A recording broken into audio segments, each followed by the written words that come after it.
Hello and welcome to the Australian Cancon 2018 Legend of the Five Ring Championship game. No, you just keep going, man.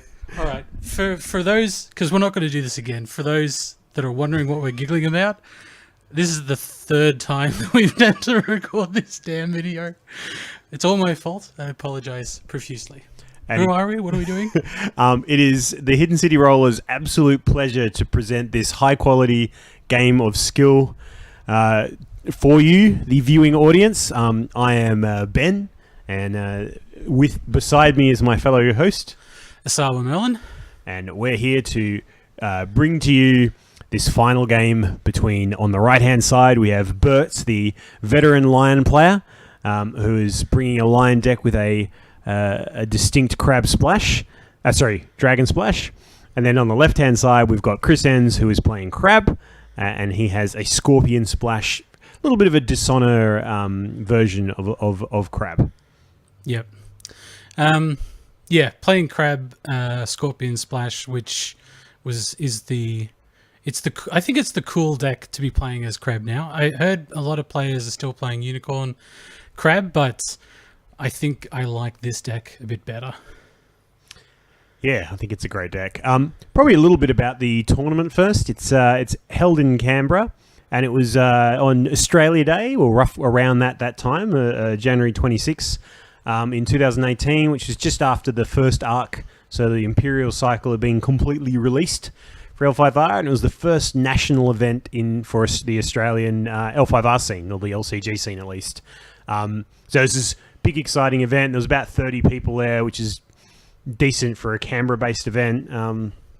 People travelled from Melbourne, Sydney, Brizzy, Albury-Wodonga. Shout out to Conan there, who made the top 8, but then dropped at the very end there. Well, that's kind of funny, actually, isn't it? I mean, Chris is sitting here largely because Conan dropped. And more power to Conan, right? Like, he had things to get done, but he hadn't played very much, and he just waltzed into a tournament, took a top 8 spot. Chris, on the other hand, he got 9th, played really well in the Swiss, and then just killed it in the top cut. And now we see him playing in the finals. Yep. I think if we have a look here, we can see that Bert's got off to a pretty good start. He's got a couple of Berserkers out. Now he's bringing out his Muaku Kabi Guard to taste. And we've got, that's a pretty dream. He's got 3 Fate in reserve as well. It's quite a nice place to be. And Enns has done all right too. He's got his Kaiju Envoy and Suruchi out there with 2 Fate. Yep. So no one's got a terrible start. No, and both players have got a decent amount of card advantage in this first turn as well, with 2 storehouses showing up. Chris considering his bid a little bit here. 5 and 5. Seems the right thing to do. Seems like the in thing at the moment, doesn't it? This bid 5 meta. Yeah, hashtag bid 5. It's only going to take a few key cards to be released into the card pool where I think this bid 5 meta dissipates. But I think at the moment we see a lot of folk in turn 1 tend to be bidding 5 like almost automatons. Yeah. I actually wonder, right? In my games recently, I've been bidding 4 a lot. Against everybody except for Scorpion and Dragon, depending on whether I'm first or second. I feel like I could probably sacrifice that 1 card for 1 honor, you know? That sort of just enables my assassinates a little bit more, things like that. Yeah. I like it. So they're both up to 10 cards, because they both had a storehouse drawn 5 and the starting 4 cards. So, they've got some serious cards in their hand, and one of the interesting things about L5R, especially when you're looking at timed tournament games that, take an hour, you have to be able to deal with having a large hand and make decisions quickly, because one of the problems that you face is that, by bidding high, you have lots and lots of options to work through and try to understand what your line of play is. So I think it's crucially important that, during the start of your turn, after you've drawn your cards, you kind of assess the board and then work out what your objectives are for that turn. And I think that's what we're seeing both of these players do now. They're taking a little bit of time to work out what's the first conflict, should I be putting some attachments on? But just trying to suss out what they're going to do for the rest of the turn. And then you'll see some of these players, more, these sort of expert players, they tend to work a little bit quicker after that. But it's just like the start of the turn, they're trying to work out what their objectives are. I think the first turn is probably one of the hardest turns as well. Yeah, I really agree with that.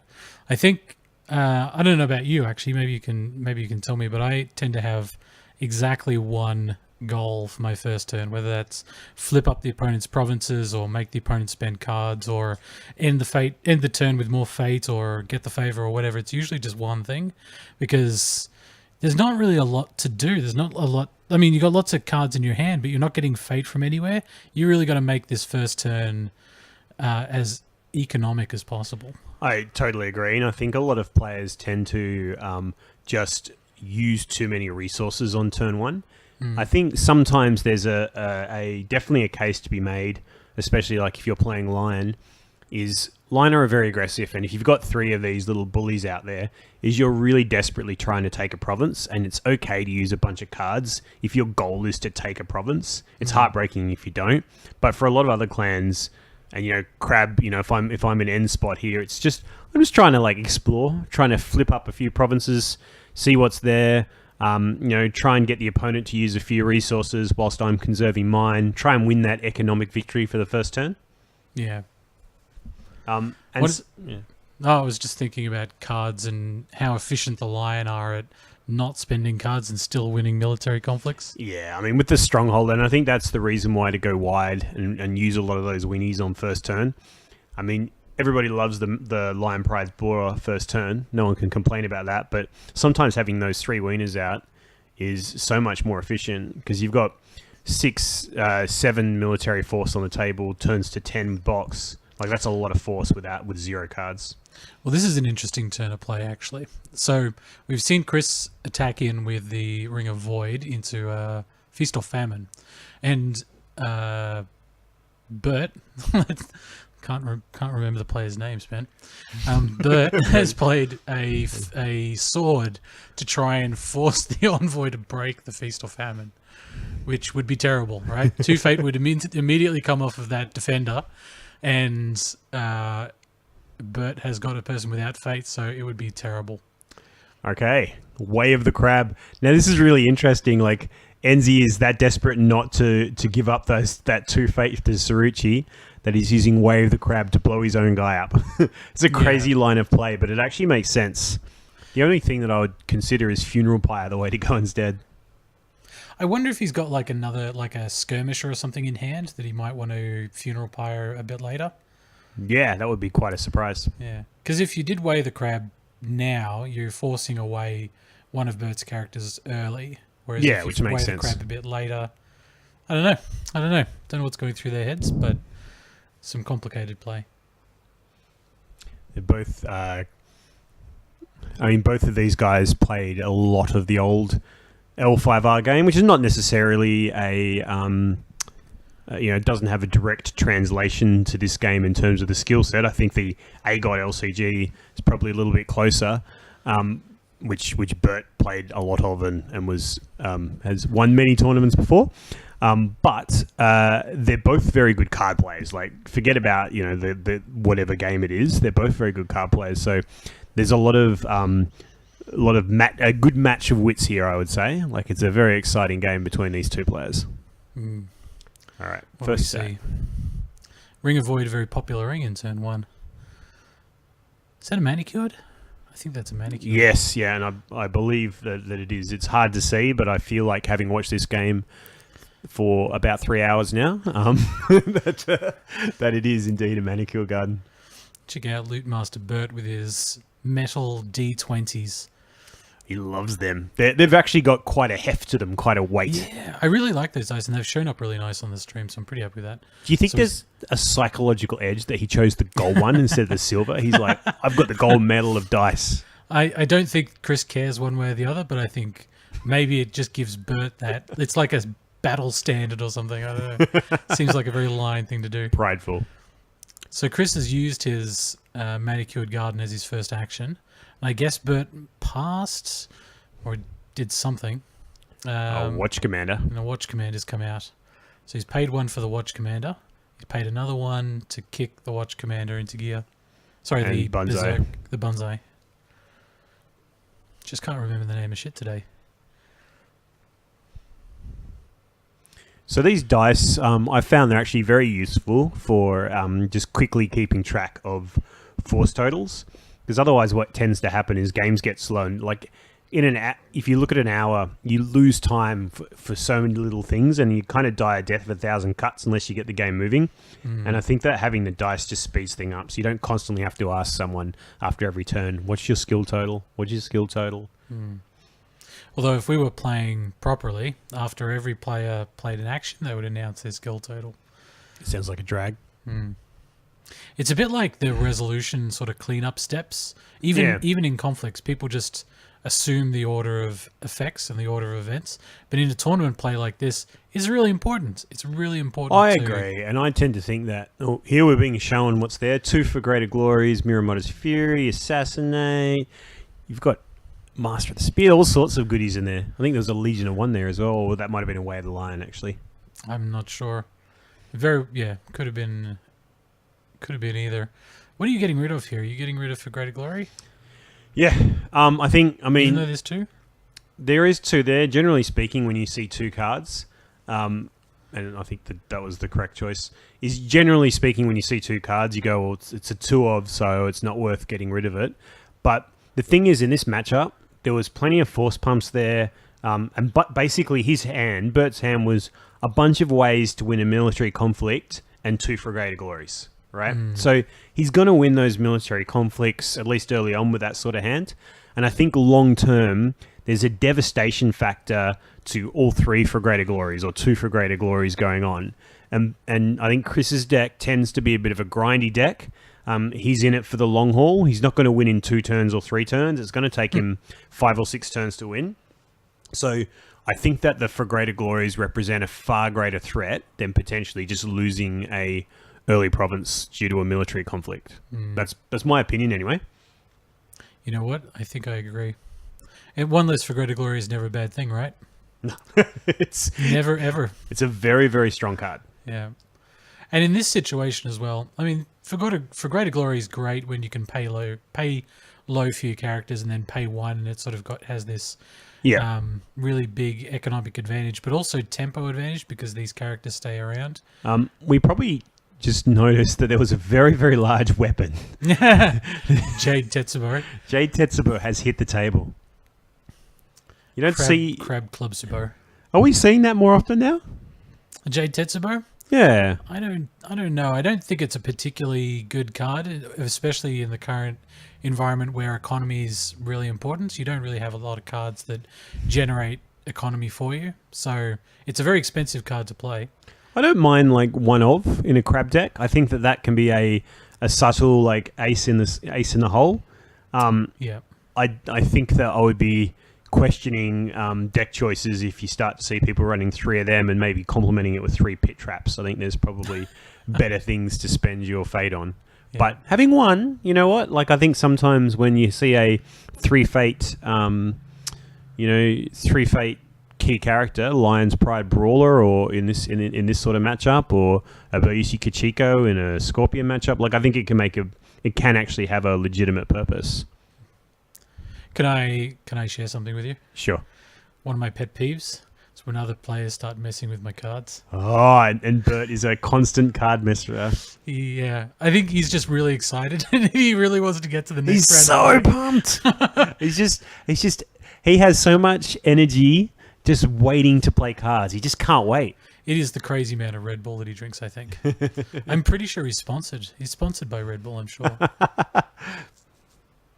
That's a Lion's Pride Brawler with 2 fate. I think recently, I don't think I've seen Lion's Pride Brawlers being bought with any less than 2 fates. I mean, they're so good. They are really good, unless they get charged in and stuff. Like having the Bushi trait, so for Greater Glory works, and the Courtier trait, so you can play your 4 shames. Although I think that in this deck here, Bert actually made the decision to ditch the 4 shames, and instead, so he's not playing much of that Courtier check, and instead he's playing more send home. So he's playing 2 routes, which he was very proud of, the fact that he played 2 routes in this deck. And Was it 2? I thought he went in with 1. he had 1 and he added a second. He added a second. Oh, that's right. It was his midnight. It was his midnight deck change. Yeah. We all so Iswa Merlin and a few of the others. So I guess Bert and Chris and there was a Lawrence. They also came up with us. So there's like a whole group of us who came up from Melbourne and really started. And we got this like Airbnb, and it was like this really fun trip. Really great sort of. Card players coming up and doing what they love the most, playing cards until the wee early hours of the morning. Playing cards on the way up in the car, playing cards at the thing until 1 o'clock in the morning or 2 o'clock in the morning, having little to no sleep, going to the event, playing more cards. It's the way to do it. So there's a bit of card drawing with an Imperial House storehouse going on there. Not many Phaedon characters on Chris's side. I'm never really happy to see that kind of stuff. Although it's Crab. Yeah, it's Crab. They got reprieves, but he's only got 1 Fate in his pool. Anyway, plenty of card draw on the table, so I'm sure he can draw what he needs. Probably whilst they're in this sort of moment of trying to figure out what's going on and deep in the tank, it's worth mentioning these playmats. Oh god, these playmats. I love these playmats. So these were actually given out for Top Clan for the tournament. And they were made, and KP, who organised the tournament and did an absolutely phenomenal job. And we were very pleased and happy with the way that it all ran. He gave these out for Top Clan. So obviously Crab there, you can see the design there, which Chris won. And then Lion obviously won by Bert. They're now available somewhere online. I think you can definitely get them on Amazon, but I think off Amazon they only ship to the UK. I think there is an eBay store where they might ship elsewhere. I'm pretty sure I bought one, so I should know this actually. You should, for viewers out there, Iswa Merlin's also known as the Matamoto, the master of all mats. The Play Matamoto. I feel like it doesn't matter how many playmats I have. I always need more. Really, there's a little compartment in my wardrobe which is filled with like 50 something playmats in tubes. It's hilarious. I got a fever, and the only cure is more playmats. More playmats. All right, there's some excitement going on in the game anyway. Looks like the Tetsubo is being used again to swipe that fade off the Lion Pride Brawler. So what do you think about that? So like I said before, it's a really high cost attachment. You've just paid to remove 2 off of your opponent's it's more than characters. 2 fate. Because it's off the brawler. Yeah. Oh, actually, no, that's huge. That's huge. And it's really like, yes, it's 2 physical fate, but there's actually a bunch of virtual fate because that investment is, 3 fate for those extra 2 turns. So really it's like 6 fate. Yes, that is true. I think that's the way to look at it. I think we just saw the Vanguard Warrior get bowed. Makes sense, I suppose. You don't want to get... So the Lions Pro Brawler out there is to deny opportunities for your opponent's characters, right? So one of the things that people do with Vanguard Warriors, they want to put it into a conflict, just sort of send it in, get some fade off a ring, maybe get a ring. Definitely, almost certainly not going to get a break unless it's like a really rare opportunity. And Bert is just denying all of that. Yep. So Chris has got a holding still there. In any other deck, in any other clan, that holding would have just been used straight away. But in Crab, you've got Sweet Cheese and Caillou. What are they? Not Caillou. Yusuke Trader? Caillou Envoys? No. The Shrewd Yusuke. Oh, Shrewd Yusuke. Shrewd Sukis. Shrewsuki for short. So Bert's board is probably going to go away this turn, but look at the amount of fate he's got. He's just going to buy back in next turn. So one of the things that some of the better Lion players tend to do is they don't overspend on the first few turns, and they slowly build up a bit of a stockpile of fate. And there is this whole thing about conserving resources and then knowing when to put them to use. I think that's a very difficult skill to learn. But I think, you can then deploy later on, play a few conflict characters. You've got some strength in numbers, routes, etc. Miramoto's Furies. So here's an example of what I was sort of talking about. You got this little character. His job is to go in and just threaten. You want to find out where that the key provinces are for Lion. So he's just flipped Art of War. So the job of this, so if you think about what's going through Chris's mind, the job right now, I think this is Shrewd Yusuke, is to get in there, get his ability off, get the fate off of the ring, and then threaten to bow one of Bert's characters. He's gone for a political conflict, so actually Bert can't even defend. Never mind, he's got the perfect defensive card. Yeah. So there was a court games to honour him anyway, and yeah, Miyamoto's Fury. So I think there's a strategy here for Lion, which is generally speaking, and it's not always true, but generally speaking, you're trying to, when you defend, you're trying to either, in the case of Art of War and Feast or Famine, you don't mind if the province gets broken. In this case, Bert was quite happy to defend Art of War because he's got a hand. So he's not in desperate need of the card. So, and he's got a very, very efficient defense in Miyamoto's Fury. So you're not actually trying to play like a lot of cards in defense, just some really efficient ones. Now, Bert's just gone down to 4 honor. Vanguard Warrior is an extremely juicy assassination target because it represents, if you have a look at the Borderlands, was it the border, whatever the dude that's got the Tetsubo and the Watch Commander on it, that Vanguard can just give it an extra fate and keep it around for another turn. So that's why you try, and it's always like Vanguard Warrior is usually a high priority assassination target for that reason, because it just keeps other characters around. You mentioned Virtual Fate a little while ago, so you spend 2 fate on the Vanguard Warrior. He's a guy who can attack. He can, like I said, collect fate off rings, get some value there, and then when he's done, he turns into the, if you put it on the what is it, Borderlands Defender, that's at least another 3 fate worth of value. So you spend 2 fate, get 3 fate, get 5 fate worth of value.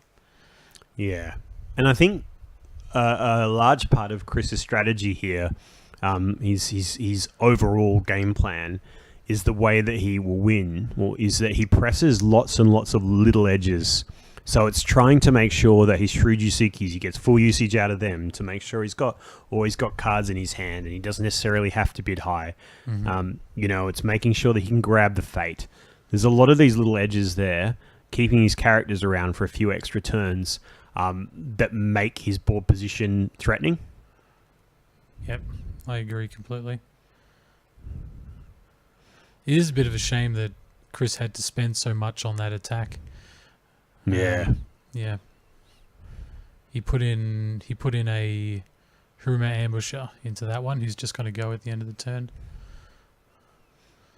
But recognizing that he's kind of low on honor. If he wants to keep bidding 5, he's going to need to get back some more honor, I think. Yeah, Chris has only got 1 fate as well. He's got a decent amount of hands, but he's... Okay, now he's finally breaking the Imperial Storehouse to give himself some options. Mm-hmm.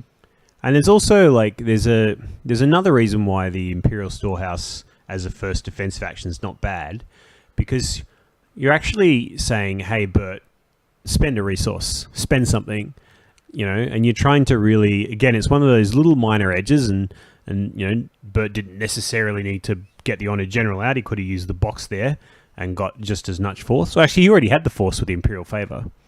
So I think he's charging because he wants the honor, right? I believe so, yeah.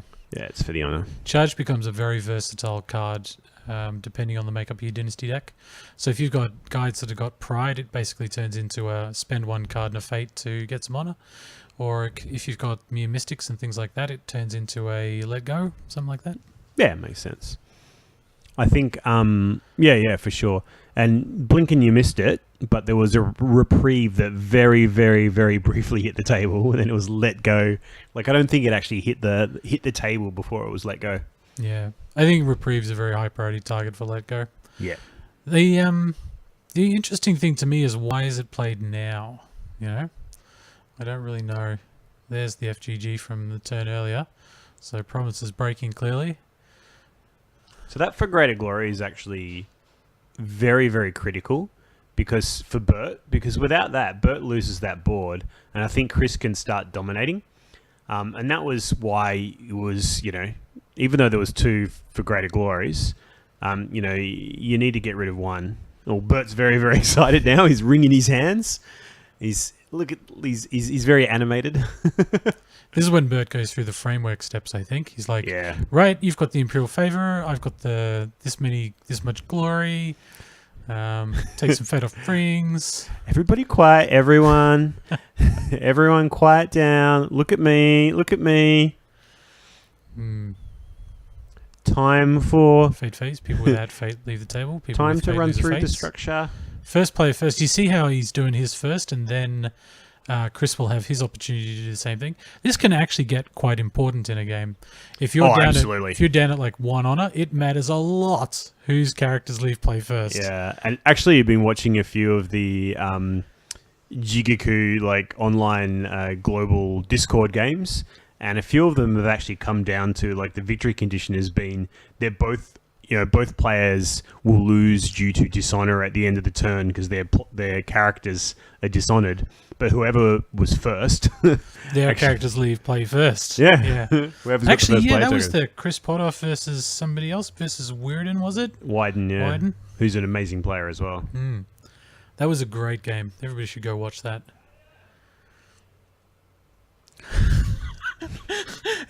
I don't know if you can hear that in the background, but my housemate is playing Dota in the other room. He gets very excited. Or agitated, depending on how his team is going. He's yelling at people currently. Right. So there's a bunch of little dudes that have turned up for Mr. N's. And he's chosen to get out. Is that another Shrewd Yusuke, right? I'm not sure. I wasn't paying attention. Yeah, it's another Shrewd Yusuke. Gunso. Look at all that fate for Bert. I mean... Yeah, and what Bert's trying to figure out here, and the answer is, oh man, if you've got your third for Greater Glory here, you're laughing, right? But do you, and this is the sort of tough decisions to make, is how much of your fate do you deploy this turn? I mean, I'd be looking at potentially getting out a second Gunso and then figuring out which is what Bert does, and then reassessing. Oh god, another Gunso into Gunso. So ridiculous. Now I'll just get all the characters out of my deck this turn. Now, one subtle thing here is this is actually looking potentially quite a fortunate turn of events for Bert, because those Gunsos have got pride, and Bert's bit of a challenge of honor at the moment. He's not that low; he's at 6, but he does need to watch things. But if he can win a conflict with those Gunsos, he's kind of out of the woods for honor for a little while. And I wonder if now this is when Chris kind of starts ratcheting down his bid total. I think Chris really has to maintain that pressure. You can't really let Bert draw too many cards, even though he's not necessarily in danger of losing straight away. Like, he's not in the red zone, as they say. But I think you really got to keep that pressure on. It's central to Chris's game plan. For sure. And I wouldn't count Chris out either. He's got a lot of things that draw him cards. It's actually an interesting kind of balance, right? You draw a lot of cards, but those cards have to be really good. They have to be as good or better than your opponent's cards. And I think that's one of the challenges of playing Lion, right? Your fate cards, apart from for Greater Glory, tend not to be as good as a Scorpions or a Crab players.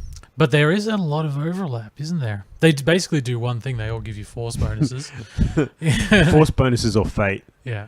Wow. Like, what a flip there with the third Gunso. So now we're starting to see, like, Bert's board has exploded. Mm-hmm. This is madness. This is like a General Petraeus surge tactics. Blitzkrieg. That's what it is. Yeah. And he's still buying guys.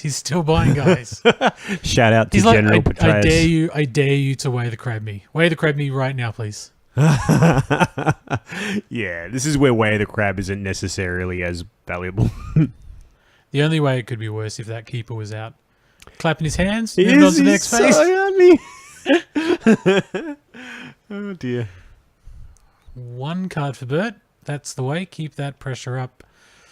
Chris can definitely make those Yusukis work for more cards. There's no need to go crazy on the bid. I think they've both got plenty of cards in their hand, but you're right. Like, from a bid perspective, Chris can just chill out. So, just while we're in a bit of a lull, while the players kind of figure out their positions and their lines of play, that championship trophy that you can see on the far side of the table there, that looks gorgeous. That looks absolutely gorgeous. It lights up. I reckon Bert, well, yeah.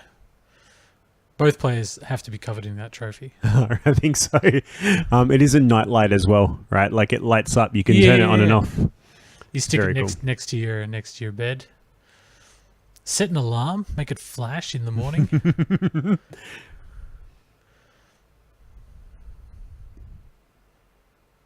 I think this is the point in the game. So we're now on I think this is the third turn or fourth turn. No, I think this is turn 3. Turn 3. Again, this is that start of the turn, figuring out what the plan is. First turn, first couple of turns of Chris, his objective was to flip over a few provinces, try not to lose too many, and just, a bit of recon and try and get his economy set up, and that's his card economy, his fate economy, etc. He's achieved that, so now he's got to work out I think if you're in Chris's spot now, you're probably going, there are these hordes of Akodo Gunsos and this big lion army, so I think it's time to defend. Would you consider ever passing a conflict here, or do you think it's always good to flip open another province in this spot? I think if I'm first player in this situation, I want to make an attack. I think Chris has done the right choice here, which is to choose the Ring of Water, which I think had a fate on it. Or did it? Or might not have had this turn. But I think the Ring of Water is good in this position to make Bert play some characters. Because if he wins, one of those characters is going to get bowed. The Berserker can't actually defend the conflict because it's political. So I think this is pretty good. It kind of puts this pressure on Bert a little bit. No, and hasn't quite thought this all the way through. He hasn't quite worked out who he's going to send yet. He's sending all 3. This is a really interesting... is he leaving himself open to have 2 provinces shattered this turn? That's a scary bit. There's a lot of people. I don't know that... Is that Nujiaki up the end? No, that was Bayunya, that's right. Yeah. So I don't actually know that there's a lot of political skill around for Bert to make a threat on a political attack. Yeah, and I think Chris has got 4 fate up his sleeve, so he's probably got some tricks that we don't know about. So Bayunya is going to defend Matsu Baronia, as she used to be called. Pretty sure it's a she. Matsu? Yeah, it must be. That Heater Guardian representing 2 force for Chris. So what's his force total? 1, 2, 3. I don't know what the character is on the end. Do you remember? For Chris? Is it another Yasuki? No, the second Yasuki's up the front here. Oh, okay. I can't remember what it is. What's happened there? Chris has used the Yasuki. Choosing carefully the cards in his hand. That Yasuki has done a lot of work for Chris. Oh, actually, I think you might be right. He's just used the second Yasuki. And it must be if this... Yeah, he must have 3 of them on the table. So... Ooh, Levy. The Levy is interesting. Gives a face. It's kind of nice. 2 levies. More face. I like it. I like it a lot. Yeah, at this point here, I think giving the 2 fates probably the right call from Bert. Maybe 1 fate, 1 honor might have been a little better. Bert's card position is, I think, pretty favourable. You can afford to lose the fate. And actually, even giving Chris the fate isn't such a bad thing because Chris's board is going to leave this turn. He has to use that fate to buy back in, whereas Bert has only a couple of characters. Is going to stick. Excuse me. Bert's characters. He's got more of them that are going to stick around. Yep. I don't like leaving that Ring of Earth on the table with 2 face. That's some of the really hard choices you have to make in this game. I think Bert's definitely going to get that 2 fate on his attack, and then that 2 fate that you just got off Levy isn't going to mean so much. So there's the rebuild that's just happened here, and what's he going to rebuild into? I don't know, but the Guardian is going to get it just a little bit stronger, which is kind of nice. Oh, of course, yeah. Iron Mine. He's got a funeral pyre in there. It's a storehouse. Storehouse. More card draw. Oh, Or no, not. funeral pyre. He has pulled the funeral pyre. Well, they're both card advantage, actually, aren't they? So yeah, funeral pyre might be a bit better. Then you can sack your characters before they leave play, draw some cards. Yeah. Maybe it doesn't get broken, whereas storehouse is definitely going to get discarded. Yeah, it's true. So what's that? You got the Ring of Water. Yep. Who's going to bow? I The General? I imagine it'll be the general. And he's looking. He's thinking about it. It's got to be the General. It's got to be the general. Because, I mean, you shouldn't make it easier to break your provinces, right? No, and I think we just saw it was the general, but there was a ready for battle. Yep.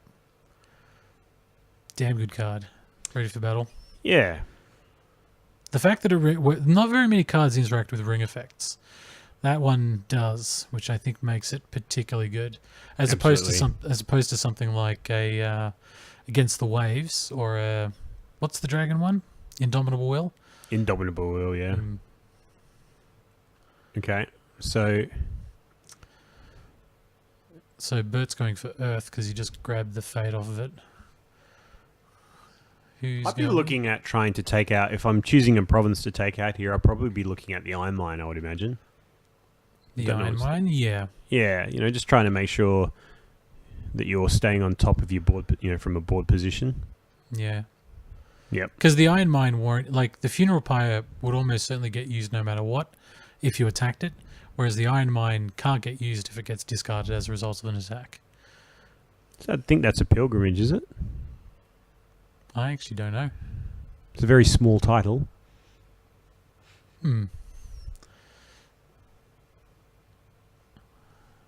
Sometimes when I watch these videos, the games kind of bleed into each other. So when Bert and Ben were fighting, that province was a pilgrimage. So now I'm thinking to myself, was that? Oh, sorry. When I say Ben, that's you. When you were fighting him, that was a pilgrimage.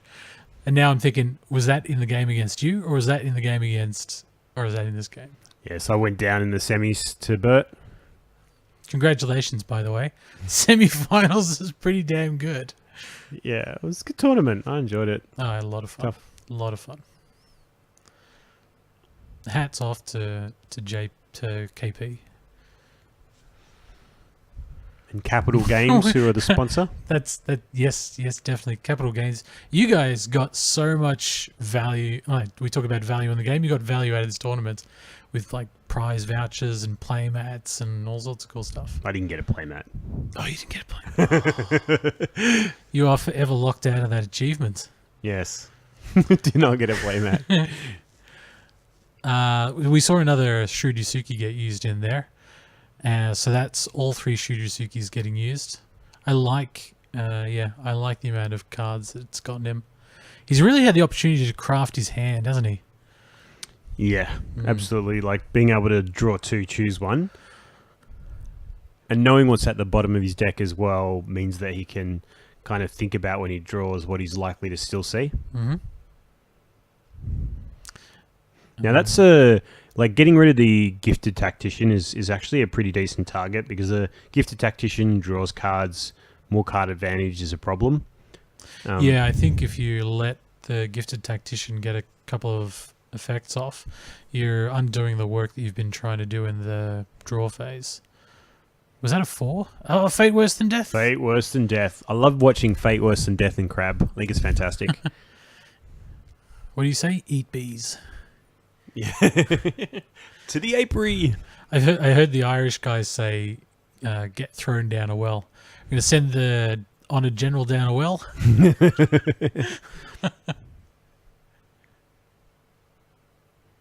I have to admit the artwork on A Fate Worse Than Death is one of my favourite pieces of art in this game. Like the utter desperation and misery on this poor samurai's face is phenomenal. You kind of wonder what could possibly have happened to this guy. You know, what could possibly happen at all ever? Although it is a feudal society with magical samurai. I suppose it isn't going to be good.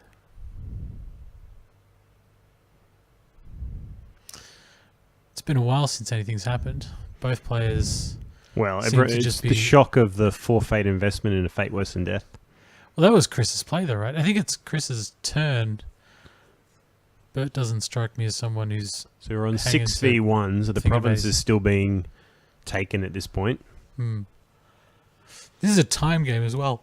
So it's probably worth remembering that at all points during this game, you've got to be thinking about where am I in relation to tiebreaker points, because as soon as time gets called, provinces make a difference. Letting them go is a big deal. Chris pump faked the stronghold there. Do you think he was trying to get a tell on Bert? Just touch the stronghold. Look Just at Bert. remind him it's there. I think it's Chris's play. I think Bert's passed. Yeah, So yeah, it Bert's, is. And Bert's Chris is. up by 5, so I wonder if Chris is just trying to, telegraph, pretend like he's going to make a few plays, yeah. seeing if he can Mike Caro's Book of Tells, Bert, figure out what's going on. Wait, there's a book of tells? Yes, classic book. Mike Caro's Book of Tells, a classic. I need this book. Turns out if someone's breathing heavy, it means that they've got it. Really? But they're They're confident, eh? Well, they've got a big hand and they're breathing very heavily, yeah. Although people do fake that. Oh, really? Yeah, well, I guess now that it's in a book, right? Yeah, it's a very old book. It's from the 70s. Oh, there you go. Both strongholds equalizing. These strongholds are quite interesting in the way that they mirror each other. Yeah. Yeah. So after all of that, one of the things that always puts a lot of pressure on me is when the opponents just figured it out, right? You spend all this time thinking about your actions and your options and whatever, and then you do your play, and then they go, right, well, you did that, so I'll do this. And then it's back on you, and you're like, oh, now I need to find another line of play. Yeah. Yeah, this game is definitely one of momentum. So this is quite cheeky, putting in the skirmisher here, just to force, it costs him a fate, but it does force Bert now to actually make a play. I think it does, I think it is pilgrimage, because I don't know that you would do this if your opponent was just going to get the ring effect anyway. Yeah. Or actually, has he played that out of the conflict? It looks like he's played out of the conflict. Well, because force totals haven't been adjusted, so I think that might be it. Yep. So Bert... Oh, he played it out of the conflict because he doesn't want to lose it. Oh, look at that. That's a hell of a hit. I wonder if that's one of the cards that he got with the Shrewd Yusuke. Because if all of Bert's board clears, you could play that to some really good advantage. Yeah, Now, that is a crying shame. There was no third for greater glory there. No. Which would have been 100% devastation. We got a skirmisher. I imagine it's got covert, but it's facing down 2 characters. So no matter what, Bert can have a defender. So he's using the skirmisher. It's like a void. May as well get some fate, right? Yeah. Even if this one is highly unlikely to break. Feast or famine? This is an interesting one. I don't know why you're attacking feast. I suppose you've only got 1 fate on a guy, so it's actually not a huge blowout potential just at the moment. Yeah, and you don't want any cards. No, well, it looks like Bert's trying to defend anyway, Legion of the One. Well, yeah, I mean, if the province is gonna break, you want it to not break. You want it to break and have some real impact. I think 1 fate's not really enough impact, and the people that it's going to keep around are. Oh, there's an honor general that could be all right. Yeah. Okay, so we're seeing Bert very, very quickly seizing this blank board of the crabs to go after another province. I think he might be... Oh, this is to get these keepers in play, right? Does he have any keepers in the bin? He's got at least 1. We saw it's it on fire, top before, yeah. Fire. So he didn't take the province. He meditations. just very quickly took it, and he's... Let's see if he reaches for his keepers. Oh, this is terrible. Look at all the honoured characters. Yeah, this is talking about with pride. There's only 1 keeper, but All But still. Yeah, all that good work that Chris has been doing is just going to get undone with all this pride. Yeah, this is... You're looking at, what this really means is it's an extra turn for Chris to actually grind down. And it just puts Bert in a much more comfortable position because he can feel free now to, bid a bit higher, keep his hand high, keep his hand fed. It's not ideal. It's not optimal if you're Chris. You're not happy about this at all. On the plus side, you did get rid of one character with a fade on it, so your opponent's actually going into the next turn with just one more character than you are. Yeah. Now Bert is first player now. So, if you're Chris, what is your game plan at this point? Definitely unbow your stronghold, right? I think unbowing your stronghold's quite a strategic and important play to make. Seems like a strong play. He'll figure it out at some point. Another attack. Bringing out a tactician without a fade on it. Is that a signal for Great Glory? Maybe, but I think it's more a signal that Bert wants to extend a bit this turn. And he's got another Benoit there. So Benoit's going to stay around for a little while. There's a staging ground in place. I think what we're going to see here is probably a Death Seeker will come out with no fade on it, which is a fantastic card.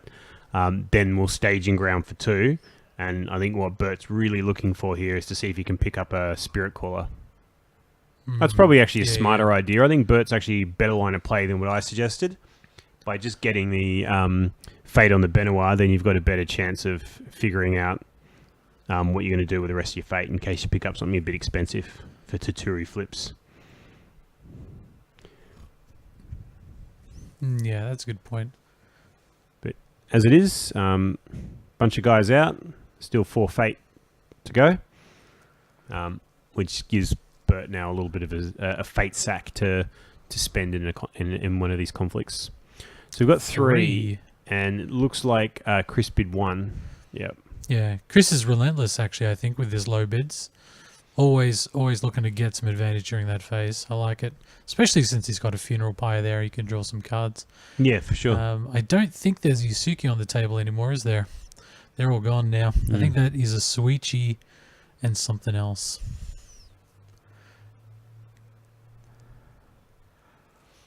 I can't stop looking at these playmats, man. They're amazing. Oh, absolutely beautiful. Hypnotic.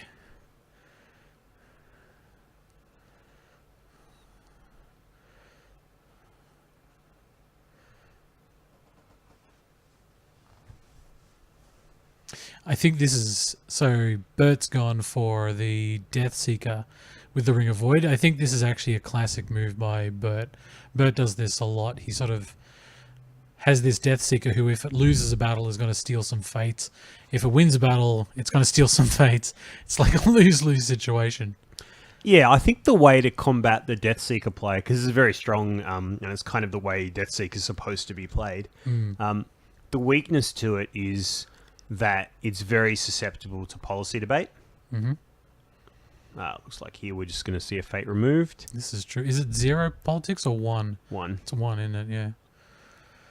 I mean, realistically, you tend to declare a political conflict with it. Just looking through the discard, trying to get a sense of something. That's the Dynasty discard. Yeah. Maybe looking for keepers? Yeah, it's probably a keeper check. Yeah. Oh, it is a Yusuke. That's interesting. I thought that all the Yusuke left. So, was Suichi the purchase from this turn? Must have been. Must have been, yeah. I really need to pay more attention. Sorry, dear listener. Oh, there's that route. One of the 2 that you say is in the deck. In Bert's hand, we just saw. Yeah. I don't know, routes and outwits.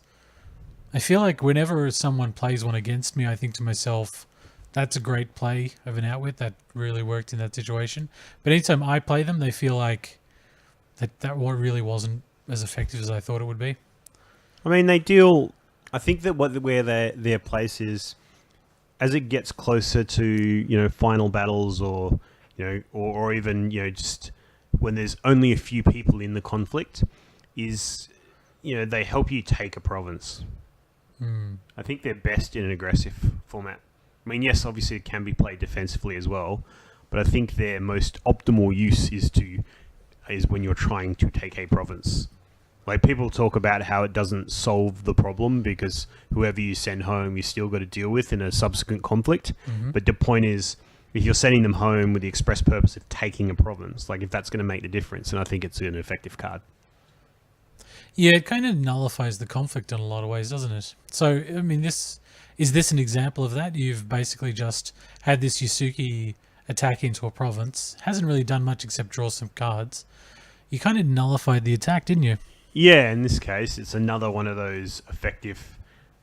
it can propel a minor attack. And I think when you're lying, you do tend to get your opponents, unless you're playing a mirror match, your opponents will attack you with like one person quite regularly because they are trying to keep most of their characters in defense. So some of these Mirumoto's Furies and Routes can feel far more effective in a lion deck than they do in other decks. So the Ring of Water now. So Bert, I think, has given up getting that keeper out. I guess he'll just wait for both of them to be in the discard pile later. Yeah. What's he gone for? The Ring of Void? Ring of Water, sorry. All three. It's pulling out the gold dice. Oh, that was an awkward moment right there, wasn't it? When you reach across the table and you accidentally touch your opponents. Oh, man. No, I think there's a lot of tenderness between these two. Watch Commander? I'm guessing that's a Watch Commander. Yeah. It's a bit of glare on that. I like Watch Commander.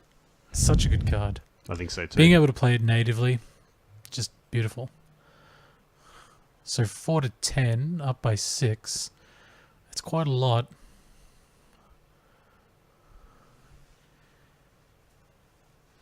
Yeah, I think it's difficult for Bert to lose this conflict. I mean, Chris does have a lot of cards in his hand. Has he used his... I was just thinking, has he used the Get a Fate from Suichi? He has now. He has now.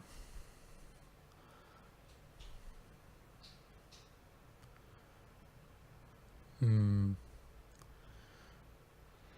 card draw. Yeah, sacked Suichi for some cards. He feels like he really wants something.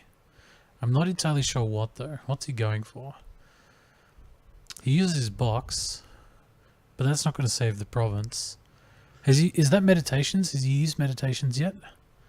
Don't think so. I think you got it, right? Yep. You got to use it. I'm not really sure what he's searching for. Is it for shames or something like that? Maybe a fate worse than death. In a situation like this, even on a low-cost character, it still can be quite effective. Yeah, well, you're potentially swinging the combat, although I think it's still very difficult to win. And, with the Watch Commander, it means that every card that Bert plays to try and win this conflict does cost quite a bit of honor. Yeah. And Fate Worse Than Death is going to remove a fate from the Berserker, so it'll take him out of the equation, but also will dishonor him, which will put more pressure for what I guess is now Enzi's win condition. And you're talking about the tiebreakers. It can help make sure that that Chris is up on fate. Good up point. On honor, I should say. So he charges in an Intimidating Heater. That's another 4 skill that's going to be quite handy. If he uses his Stronghold, that'll tie it up, meaning that Bert's going to need to find 4 fate from somewhere. Let's go Watch Commander, which does cost him an honor, but that'll be the last honor that he loses off of that Watch Commander. Yeah, for sure. I think that's good. Another good high priority target for Let Go. +2, tying it up. Boxing it. Bonsai, no good. That is a good card also. Spreading it out, I think that's Bert wise. spent 3 honor already in this conflict. But I think he's looking at it. I mean, I think Bert's made the decision that he is going to come hell or high water, take this province. Yeah. I think if Chris is playing Scorpion Splash and he's got a couple of backhanded compliments, I mean, all the cards that he's drawn so far.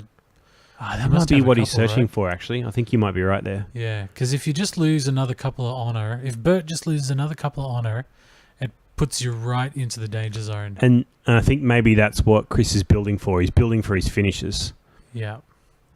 Now he's trying to like pull the for greater glory, the third for greater glory out of his hand. Well, if Bert wants to win this, he has to give up honor. So yeah, you can't. I think if you're Bert, you really can't. You got to go one. So I don't know what's in Bert's hand, but I don't know what Chris is thinking about either. Like, no, I think it's exactly that. Chris is thinking, how do I make him lose some more honor?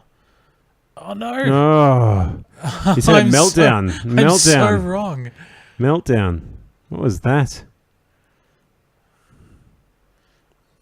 What's he discarded? For greater. Wow, he did find the third one.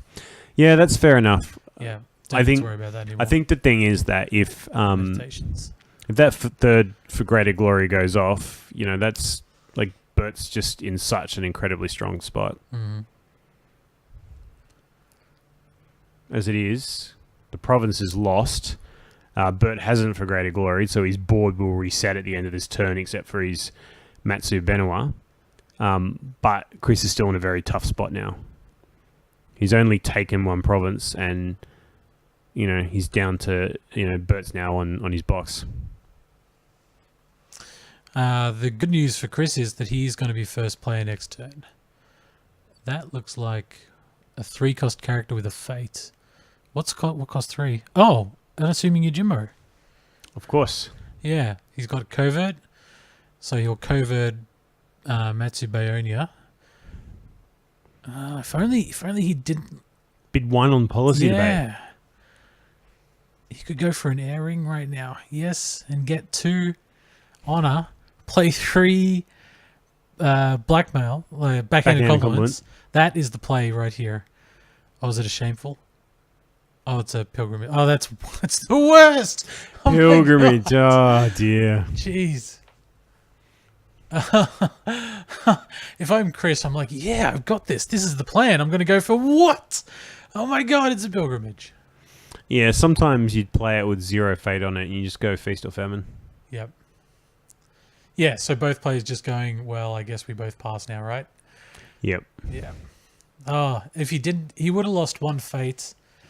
I think if he didn't lose if he didn't give Bert 1 honor, you play the 3 backhanded compliments, you put him on 1, you're first player, you go for the Ring of Air again on who cares what province, you have to defend. Oh man, you should have just not given that honor during the policy debates. Chris, if you're watching this, you may have just thrown. We could have found a path for you to win. But that says that he has to have all 3 backhandeds in his hand, which is possible. Mm. Chris, by the way, now a proud father. Proud father. Very proud. Congratulations, Chris. Shout out to reproduction.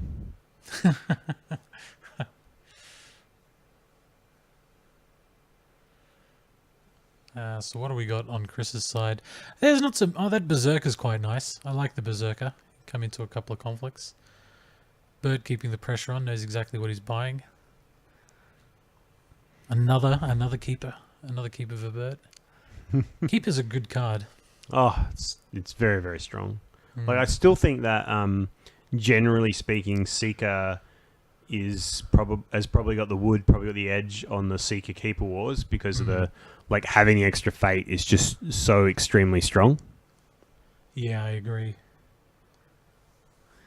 But, at least for the moment, anyway. Yeah, but keepers, especially in Lion, it feeds into that wide board sort of style that the Lion players have become accustomed to. It really augments and supports their existing strategy, so it does make sense.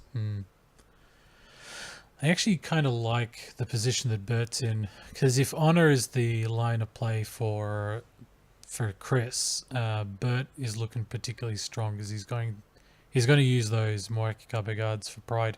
We saw how effective Pride was a couple of turns ago. Yeah. So I think it's okay to bid 2 here if I'm Bert. Yeah. Bids 1. Yeah. 1's probably like the safe What? play. Chris has gone for cards. 2. What is going on? Chris must be in a real problematic. He might have looked at his hand and gone, I've lost this. Yeah, Bert is actually on the stronghold, so I guess Chris must have done the math and thought, I guess I need to find another. I need to find an out. I need to find myself. And I think he's looking at what must be, a different victory condition now, which is outlast this Lion player. Like, have his. I don't know how he's going to do this, but. Unassuming Jimbo. That's how he's going to do it. And he hasn't bought guys with fate on them, which kind of means that you don't expect the game to go on that much, whereas Bert has. Bert's still playing for a longer game than Chris. Or maybe there's a Sly Mono Noari we don't know about. Oh, that would be terrible. This Mono Noari would come in very, very handy at this particular moment. Are they count? Oh, game over. I think there's a concession. I think they must have gone to time, and there's a backhanded compliment. Must have gone to time and just worked out the points. And so we have our inaugural Cancon champion, Mr. Bert. So that would make him undefeated for this tournament, yes? For this it would. He went 8-0. 5 games in Swiss, quarterfinal, semi-final, final. Well done. Thanks everyone for tuning in. I think Bert will be taking that Champions Trophy and sleeping with it beside his bedside table. Yeah. Place of pride. Pride of place. No pun intended to the Lion player. So thank you all. Any final thoughts there, Issa Merlin?